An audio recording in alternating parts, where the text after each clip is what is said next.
can roll in after the count of three. We roll. 1, 2, 3. Action.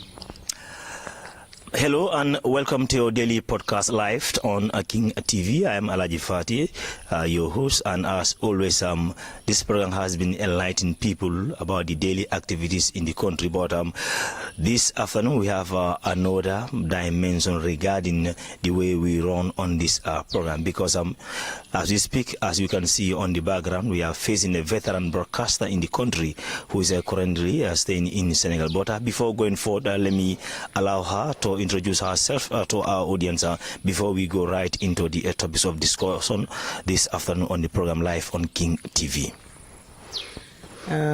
Good day, Mr. Fati, Alaji Fati. My name is Agnes John Tomasi.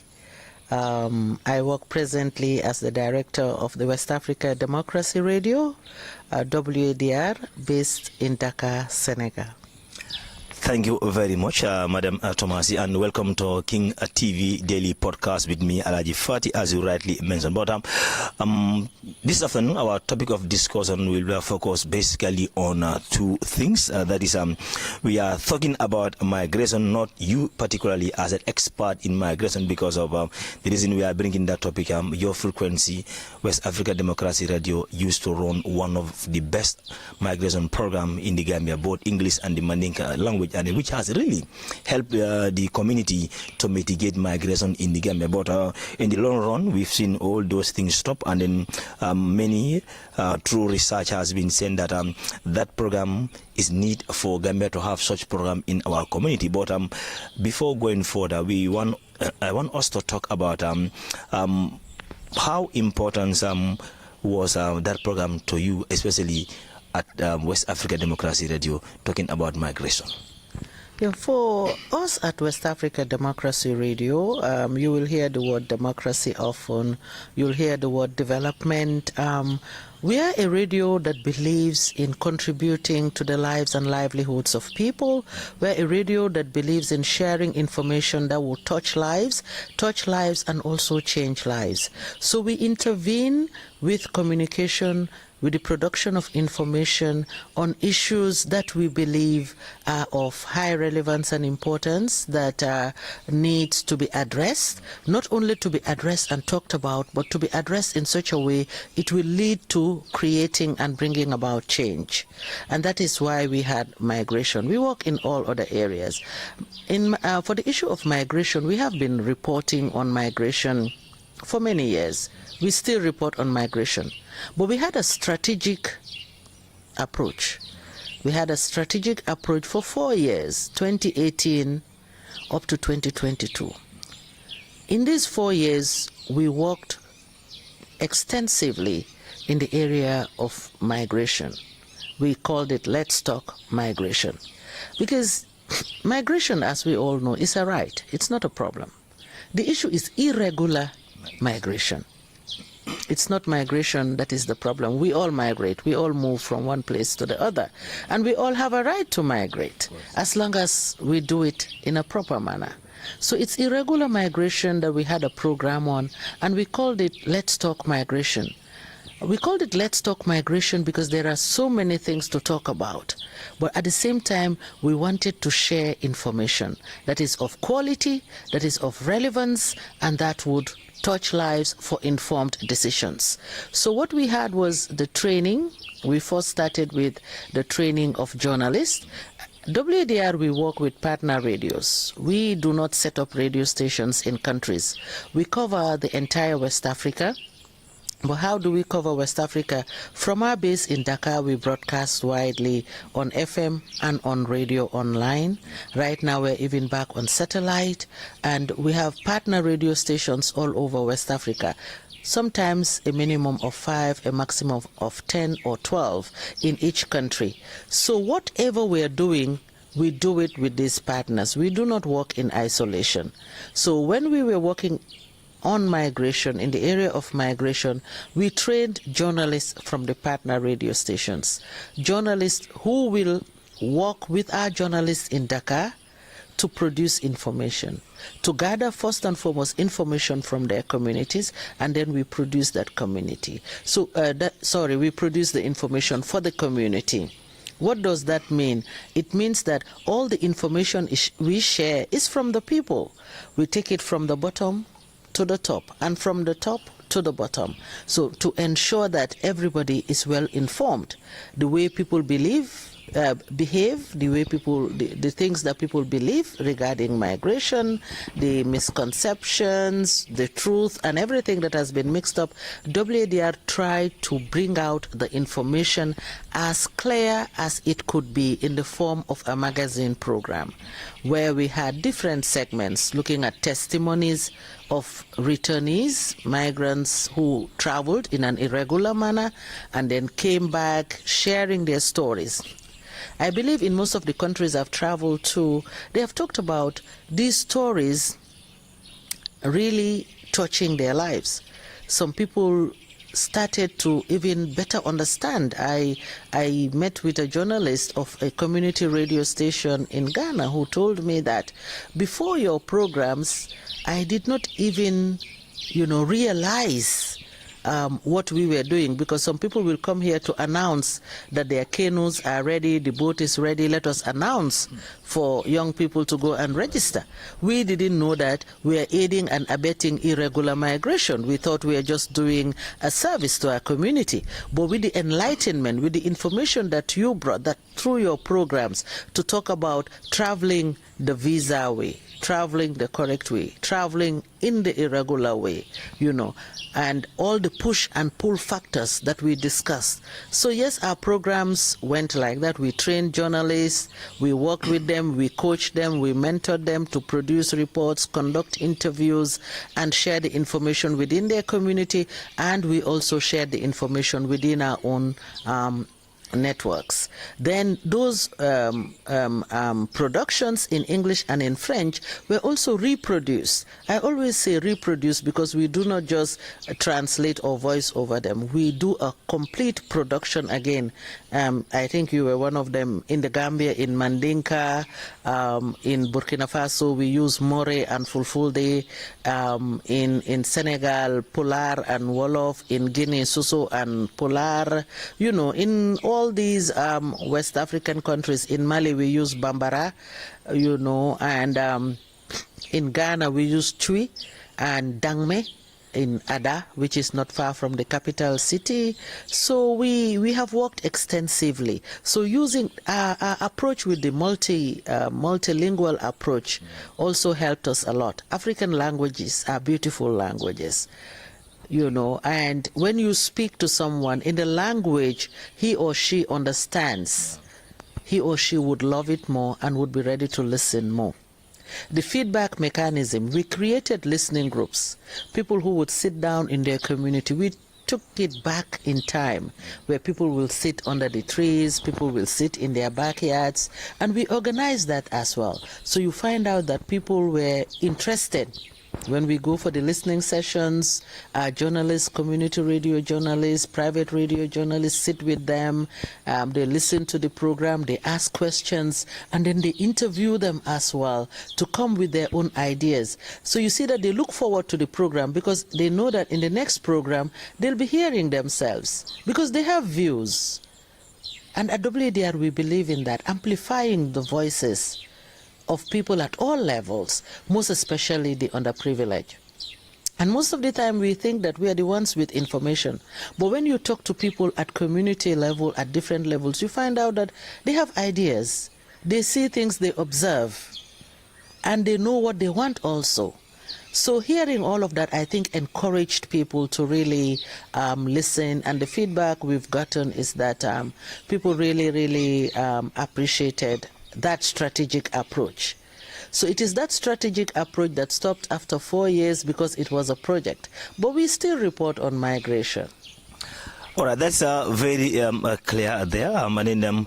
that will take us to the next question regarding this migration program, because of, as I said earlier, you really elaborate on details on how we work on your strategic development regarding migration in West Africa, to be precise. But as we are speaking right now in the Gambia, I will, because of the feedback that I get when I used to do that program for you guys was somebody, as the text, they always keep on texting me, when are we having the migration program back on the frequency? Maybe I have a chance to ask you that one will come. But if you have an opportunity, like not only to say to talk to the Gambian government, but in any of these West African country where you have been conducting this migration program, what will be your message to the central government? Well, I always say government has a main role, a critical role to play. You have civil society organizations, NGOs that complement the efforts of government. You have us as a people, and all of us have responsibilities in everything that happens in our countries. So you'll find out that responsibilities should be shared in this. Yes, the government has a role to play. What I have seen in the area of migration is that I've been to different countries. I know in Nigeria, even in the Gambia here, they have policies. They have policies, documents on migration and how they will address the migration issue. IOM, EU, they're all working in the area of migration in our various countries. And most of the time when you talk to young people about the push and pull factors, you find out that sometimes it goes even beyond our own comprehension. But sometimes they're very, very little and minute, tiny issues that we consider tiny but big to them.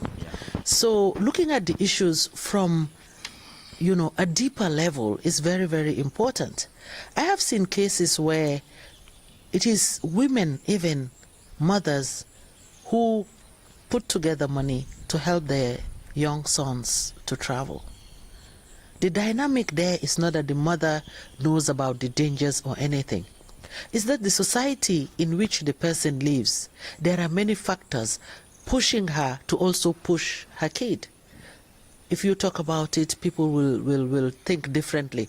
But sometimes we have found, I listen to some young people saying that sometimes even when at community level, you will hear them even praying and thanking people abroad. Yeah. And when they themselves are in the country sitting, and nobody will thank them for their efforts. Yeah. Nobody will praise them. But they will even call for prayers and say, let's pray for Alaji Fati in Norway because he bought this. And young people watch that. Yeah. Women, we all know the society in which we live. Sisters, aunties, polygamous societies. You see a child of somebody else going, your own child is not going. Or some people will even consider you a failure because your own child is at home doing nothing. And I have seen a child who, having spoken to him, who took the back way, yeah, and then came back and now has graduated from this Gambia University, from GTTI. Yeah. What does that mean? It means that young people do not just want to go. It is our systems. As much as we have policies, the implementation of these policies are very, very important. As much as we have policies, we should also look at our structures and our systems internally. There are so many things that young people want to see in their own countries, in Africa, in West Africa, which they do not see. And for that reason, they want to go out. If we take time to work with young people, if we take time to understand the root causes and know that it's not only even the young people, this is an entire family and communal thing. Yeah. It is about development. And we all have a stake in development. How do we ensure that we develop our nations? Medical facilities. We look at our health centers, our health facilities. We look at our educational facilities, our road transport network. We look at so many amenities public service amenities that the government should provide. We look at how, NGOs can also, in all honesty and sincerity, complement the efforts of government to ensure that our nations are developed. If they are developed, factories are built, young people have places to work. If they are developed and young people have easy access to education. The last time I had in Botswana free education. How much do our people earn? How much do people earn to pay for a parent with 6 children, for instance, and you want all of them to be educated, but you don't have the means? Yeah. So how do we look at ensuring that we strengthen these sectors, strengthen the education sector, strengthen the health department, strengthen all these public institutions so that they give to the people, they serve the people because they're meant to serve the people. And then the people will benefit from it. So implementation, it's good we have policies. And most of these governments have policies. The Gambia has one on migration. At what level of implementation are we? How effective is the implementation? What do we have in place that would ensure that these young people stay? Yes, information is good. We provide information. And we can create awareness creation. But most of the time, research has shown that you create awareness and you can have results of 90% awareness creation. But practice level can be as low as 20 or 10. Because it is that quality service that is not available. And because that quality service is not available, young people will still go out, no matter what. They want to go, some of them just want to go and see the world. They want to see something else. I think what is important also is for us to look at regular means of traveling. Because sometimes to satisfy their inquisitive natures, the curiosity, you can't stop young people. So it is the advice we give, the way we talk to them, and also to ensure that we convince them to work on going the regular way. Irregular migration, we all hear the stories of trafficking, death in the areas of Niger, Agadez, on the road. Some people do not even arrive. Some in the seas, some are maltreated, But then some go and then they have opportunity. And because they have this opportunity and they thrive, then their family. So you see, the information should be two ways. So that even those who have opportunities and thrive in those countries should be interviewed. We should go to them. We should try to get them so that the story could be told differently. Because it is not that they just went and they found gold. They struggled, they went through certain processes. And if they begin to come out to talk to also young people about what they went through, how they circumvented, and what brought them to that level of now thriving in those countries, then it will make young people better understand that it's not just to travel to find gold. Anywhere we are here, we normally say it, in our own countries we can make it. There are lots of opportunities that we can utilize, we can tap on. But then there is need to continue to develop our countries. If our countries are not developed, if we are frustrated, then young people will go. Yeah, and then that brings me back to your question, sorry, your narrative regarding the role and responsibility of the governments, the civil society, and even individuals in various society in the country. But above all is the central government, because any company that comes to your country, there is what you call social cooperative responsibility. And most of them, they will come here and stay. They are not contributing to any meaningful development to the national interest. But yet again, the central governments also will look at them, probably for reasons best known to them, they are not acting on that. So it means for us to have an effective system running, there must be a balance in anything that we do. So let's move on to the next question, because of when you're talking of migration and you are talking of any other issue in Africa or where elsewhere in the world, you are talking about professionalism, and then how best can we give advice to our young reporters coming up regarding any other issue, especially when it comes to the national issue, because it's very important? Well, journalism and any professional work we do requires that we do it in professional manners. And I always say that no matter how professional you are, personality is also crucial. It is key, who you are. We all go to work having studied somewhere, done something, which means intelligence is already there. So we do not talk about that. It is already there. Your creativity, your innovation is in line with your passion. You should love what you're doing. You should respect the work that you're doing. And your attitude and behavior towards that should be paramount at a very high level. Punctuality, respect for your workers and with your workers and your colleagues, important. Because what I realize is that when you love something and you do it with passion, you do it well. And we should have that passion. We should endeavor to improve ourselves every day. As a journalist, as a broadcaster, always do research.